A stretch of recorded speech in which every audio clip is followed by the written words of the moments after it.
చూద్దాం ఒకసారి. దేవునికి మహిమ ఘనత ప్రభావములు కలుగును గాక. ఆదికాండం 31వ అధ్యాయము 41వ వచనం. ఆదికాండము 31వ అధ్యాయము 41వ వచనం.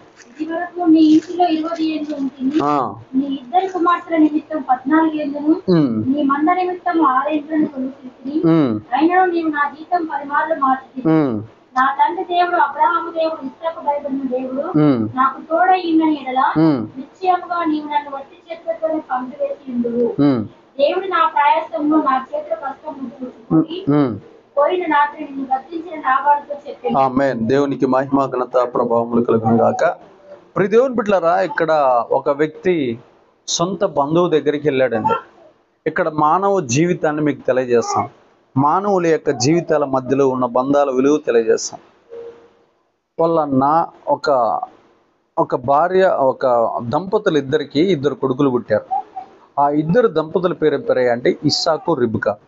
ఈ ఇస్సాకు, రిబ్కాకి పుట్టినటువంటి సంతానమే పెద్ద ఆయన పేరు ఏశావు, రెండో ఆయన పేరు యాకోబు. ఈ యాకోబు అనే ఆయన తన అన్న దగ్గర ఉన్నటువంటి ఆశీర్వాదాలను పొందుకోవాలని వాళ్ళ నాన్నగారి దగ్గరికి ఒక మేకను, ఒక గొర్రె పిల్లను చంపి మాంసాన్ని తీసుకెళ్ళి, డాడీ నన్ను ఆశీర్వదించని అడిగినప్పుడు పోయి పెద్దోడిని ఆశీర్వదించాల్సింది పోయి దొంగసాటుగా మోసపూరితంగా చిన్నోడు ఆశీర్వాదాలు పొందుకుంటాడు.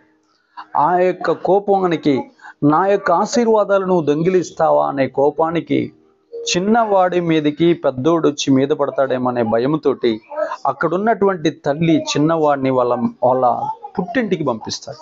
వాళ్ళ పుట్టింటికి అంటే ఎవరు? వాళ్ళ నాన్న, వాళ్ళ అన్న, వాళ్ళు ఉంటారు కదమ్మా, ఆమెకి సంబంధించిన బంధువులు. వాళ్ళ అన్నగారి పేరు లాబాన్. రిబ్కా అమ్మగారు వాళ్ళ అన్నగారి పేరు ఏం పేరు?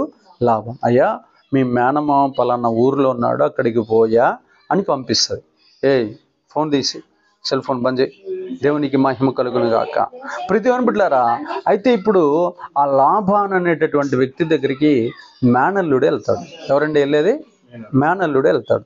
మరి చెల్లెల కూతురుకు పుట్టిన వ్యక్తి ఏమవుతాడమ్మా? అల్లుడే కదా. మేనరికంతో సంబంధించిన వ్యక్తి అక్కడికి వెళ్తాడు. వెళ్ళిన తర్వాత తనకి మరి బంధువు వచ్చాడని 2 రోజులు 3 రోజులు అన్నం పెడతాడు.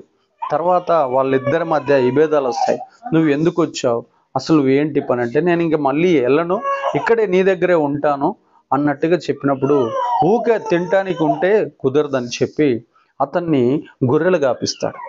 గొర్రెలు కాపించి ఊకే కాపిస్తే బాగోదని చెప్పి జీతం ఇస్తానని చెప్తాడు. జీతం ఇస్తానని చెప్పి జీతాన్ని 10 మార్లు మారుస్తాడు. ఎన్ని మార్లు అండి? 10 మార్లు మారుస్తాడు. ఆయన అసలు ఎవరు కొడుకు? సొంత చెల్లెల కొడుకు, సొంత చెల్లెలి కొడుకు. ఇక్కడ గుర్తుపెట్టుకోవాల్సింది ఏంటంటే, బీహార్ నుంచి, మహారాష్ట్ర నుంచి, గుజరాత్ నుంచి ఎవరన్నా కూలీళ్ళు వస్తే మన ఇంట్లో పనికి వాళ్ళకి డబ్బులు కరెక్ట్గా ఇస్తాం. కానీ మన బంధువుకి నాకు కూలికి వచ్చిననుకో అని కరెక్ట్గా డబ్బులు ఇవ్వం. ఎందుకని? వాడు ఎదగొడ్డుదని, వాడిని అణిచివేయడం మన ప్రథమ కర్తవ్యం. ఇక్కడ బయట ఉన్న జీతగాళ్ళందరికీ మంచిగా శాలరీలు ఇస్తున్నాడు లాబాను. కానీ సొంత చెల్లెల కడుపున పుట్టినటువంటి అల్లుడికి మాత్రం జీతాన్ని 10 మార్లు మారుస్తున్నాడు. జీతాన్ని 10 మార్లు మారుస్తే దేవుడు ఊరుకుంటాడండి? ఊరుకుంటాడా? రాత్రికి రాత్రి కల్లోకి వచ్చి దేవుడు లాబానుతో మాట్లాడి లాబాన్ని గద్దించి, ఇదిగో మచ్చలేని గొర్రెలన్నీ కూడా మచ్చలు కలిగిన గొర్రెలన్నీ కూడా యాకోబువి, మచ్చలు లేని గొర్రెలన్నీ కూడా నీవి అని చెప్తాడు. నీవు గినక అతని జోలికి వెళితే నేను నీ అంతు చూస్తానని వార్నింగ్ ఇస్తాడు దేవుడు. దేవునికి మహిమ ఘనత ప్రభావములు కలిగిన. ఇప్పుడు లాబాను వారి ఊరిలో ఉన్నాడు. లాబాను ఎవరి మాట వినడు. వాళ్ళకి సొంత ఊరు. ఇప్పుడు నేను మీ ఊరు వచ్చా బ్రదర్, మీ ఊరిలో నీ బలగం ఎట్లా ఉంటుంది? నాదే ఎట్లా ఉంటుంది? పరాయి ఊరు అబ్బాయిది చాలా తక్కువ ఉంటుంది. నీకు ఇక్కడ చాలా బంధువులు ఉంటారు. నీకు సిటీకేస్తే చాలా మంది వస్తారు. కానీ ఇక్కడ లాబాను నోరు మూసుకుని ఉన్నాడు. ఎవరిని బట్టి? దేవుణ్ణి బట్టి, యాకోబుని బట్టి కాదు. ఒకవేళ నువ్వు గనక అతని జోలి పోతే నేను నీ వంశాన్ని తీసేస్తానని చెప్పి దేవుడు అతన్ని హెచ్చరించిన హెచ్చరికను బట్టి అక్కడ లాబాను అతని జోలికి వెళ్లకుండా మౌనంగా ఉన్నాడు. మౌనంగా ఉండటం కాదు, న్యాయంగా అతనికి రావాల్సినటువంటి జీతం, అది న్యాయంగా అతనికి రావాల్సిన జీతం. కానీ న్యాయము చేస్తారు ఎవరైనా? వాళ్ళు ఊరు పోయినాక మన బంధువులు ఎవరైనా ఉంటే, నేను ఇచ్చింది నువ్వు తీసుకోవాలి, కానీ నువ్వు చెప్పే న్యాయం ధర్మం నాకు చెల్లదు, నేను నీ మాట వినను అంటాడు.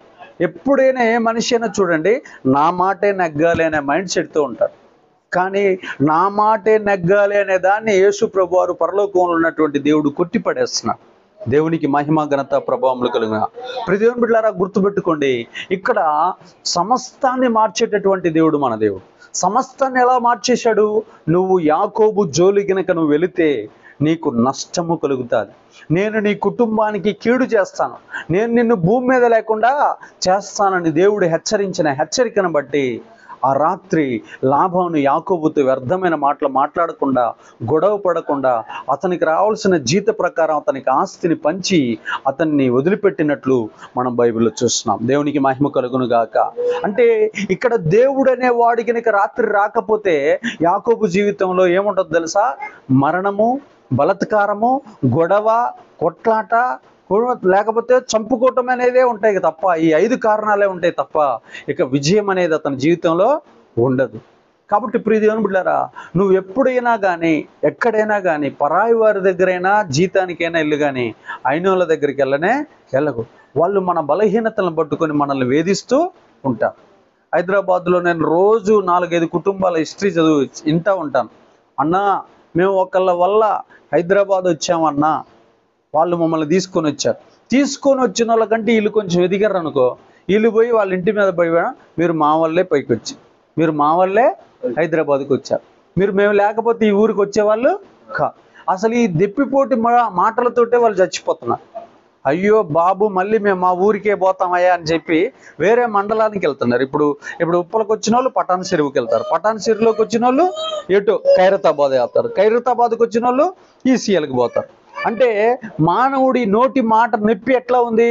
చాలా ఘోరంగా ఉంది. ఇలాగా మనుషుల్ని మాటలతోటి గాయపరుస్తూ ఉంటారు. ఆ గాయాల దెబ్బ కూడా దేవుడు మనకి తగలకుండా పక్కకి నెట్టివేయునుగాక. సంపూర్ణంగా మనకి స్వేచ్ఛ, స్వాతంత్రం, విడుదల ఇచ్చునుగాక. లాభాను సొంత, ఇప్పుడు గుండెకాయ ఒక్కసారి ఆలోచించండి. యాకోబు గుండెకాయ ఎలా ఉంటది? మా అమ్మ యొక్క అన్న సొంత రక్త సంబంధి నన్ను రక్తము తాగుతున్నాడు. ఏం తాగుతున్నాడమ్మా? రక్తము తాగుతున్నాడు. అలాంటి సిచ్యువేషన్లో ఉన్నటువంటి వారి జీవితాలను దేవుడు మార్చాడు. దేవునికి మహిమ ఘనత ప్రభావములు కలుగున. నీవు కూడా ఈ రోజున అలాంటి స్థితిలో ఉంటే విడుదల పొందేదవు గాక. అసలు మనం ఎప్పటికి కూడా అలాగా అనకూడదు. ఒకళ్ళు ఎదుగుతున్నప్పుడు మనం సహాయాలు చేయాలి. మనం ఎదుగుతున్నప్పుడు వారికి సహాయాలు చేస్తుంటే రేపొద్దున్న నువ్వు ప్రమాదంలో ఉన్నప్పుడు వారు నీకు సహాయాలు చేసేదరు గాక. అలా ఒకరినొకరు మనం ఆత్మీయులుగా సహకరించుకోవాలి తప్ప ఒకరినొకరు మనం కించపరుచుకునేటటువంటి స్థాయిలో మనం ఉండకూడదు. ఈరోజు నువ్వు ఒక వ్యక్తిని డెవలప్ చేస్తున్నావు అంటే ఆ వ్యక్తి రేపొద్దు నిన్ను డెవలప్ చేయను గాక. ఆ కాన్సెప్ట్తో మనం వెళ్ళాలి, కానీ దెప్పి పొడిచేటటువంటి మాటలు మన జీవితంలో ఉండకుండా కొట్టివేయబడును గాక. స్తోత్రం. దేవునికి మహిమ ఘనత ప్రభావములు కలుగును.